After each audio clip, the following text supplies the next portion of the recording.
ready to unleash the power of your BullX Neo tokens within the Solana ecosystem.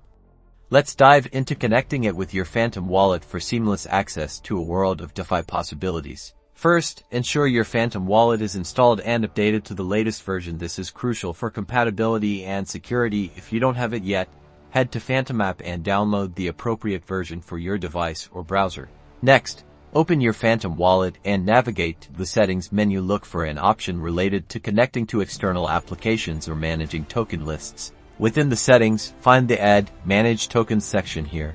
You'll manually add BullX Neo to your wallet's visible token list. Now, you'll need the BullX Neo contract address. You can find this on the official BullX Neo website, CoinGecko, or CoinMarketCap. Carefully copy the correct address and paste it into the search or custom token field within Phantom Wallet. Phantom Wallet should automatically recognize the BullX Neo token details, including its logo and symbol. Verify that everything matches to ensure you're adding the correct token.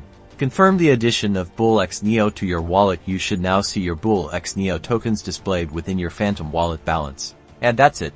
You've successfully connected BullX Neo to your Phantom Wallet. You can now easily send, receive, and manage your tokens, as well as interact with various Solana dApps that support BullX Neo. Remember to always double-check transaction details and stay vigilant against phishing scams. Enjoy exploring the Solana ecosystem with your newly connected BullX Neo and Phantom Wallet.